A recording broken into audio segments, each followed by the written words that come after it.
Preparation ಅಂತ. ಅವನು ಅದೃಷ್ಟ ಗುರು ಅವನ ಮೇಲೆ ಬಂದ್ಬಿಟ್ಟ ಅಂತಾರೆ. ಅದೃಷ್ಟ ಅಲ್ಲ ಅದು. ಅವನಿಗೆ ಅವಕಾಶ ಬಂದಾಗ ಅವನು ತಯಾರಾಗಿದ್ದ ಅಂತ ಅರ್ಥ. ನೀವು ತಯಾರಾಗಿದ್ದಾಗ ಅವಕಾಶ ಬರಬೇಕು. ಪಾಪ ಕೆಲವರು ತಯಾರಾಗಿರ್ತಾರೆ, ಅವ್ರಿಗೆ ಅವಕಾಶಗಳು ಬರೋದಿಲ್ಲ. ಹಾಗಾಗಿ ಈ ಪ್ರಿಪರೇಷನ್, ತಯಾರಾಗಿರೋದು ಮತ್ತು ಅವಕಾಶ ಎರಡೂ ಮುಖ್ಯ ಆಗುತ್ತೆ. ಹಾಗೆ ಅವಕಾಶ ಯಾವಾಗ ಬರುತ್ತೋ ಗೊತ್ತಿಲ್ಲ, ನಿಮ್ಮನ್ನು ಹುಡ್ಕೊಂಡು ಬರುತ್ತದು. ಆವಾಗ ನೀವು ತಯಾರಾಗಿರಬೇಕು. ನೀವು ತಯಾರಾಗಿಲ್ಲದೆ ಇದ್ರೆ ನಿಮ್ಮ ಜೀವನ ದೊಡ್ಡದಾಗಿ ಬದಲಾಗಲ್ಲ. ಸೊ ನೀವು ಇಷ್ಟಪಡೋ ವಿಷಯಗಳಲ್ಲಿ ನಿಮ್ಮ ಪ್ರಿಪರೇಷನ್ ಎಷ್ಟು ಜಾಸ್ತಿ ಮಾಡ್ಕೊಳ್ತಿರೋ ಅಷ್ಟು ಒಳ್ಳೇದಾಗುತ್ತೆ. ಒಂದು ಗುರಿ, ಒಂದು ಕನಸು ಎಲ್ರಿಗೂ ಇರುತ್ತೆ.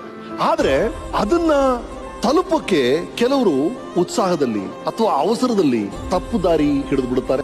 ಆದ್ರೆ ಇನ್ನೂ ಕೆಲವರು ತಮ್ಮ ನೈತಿಕತೆಯನ್ನ ಬಿಡದೆ ನೇರವಾದ ದಾರಿಯನ್ನ ಹಿಡಿದು ತಮ್ಮ ಗುರಿ ಅಷ್ಟೇ ಅಲ್ಲ, ಆ ಗುರಿಯನ್ನ ತಲುಪುವ ದಾರಿನೂ ಅಷ್ಟೇ ಮುಖ್ಯ ಅಂತ ದಿಟ್ಟವಾದ ಹೆಜ್ಜೆಗಳನ್ನ ಇಟ್ಟು ಅಪಾರವಾದ ಗೌರವವನ್ನ ಸಂಪಾದಿಸ್ತಾರೆ. ಒಂದು ಗುರಿ, ಒಂದು ಕನಸು ಎಲ್ರಿಗೂ ಇರುತ್ತೆ. ಆದ್ರೆ ಅದನ್ನ ತಲುಪಕ್ಕೆ ಕೆಲವರು ಉತ್ಸಾಹದಲ್ಲಿ ಅಥವಾ ಅವಸರದಲ್ಲಿ ತಪ್ಪು ದಾರಿ ಹಿಡಿದು ಬಿಡುತ್ತಾರೆ.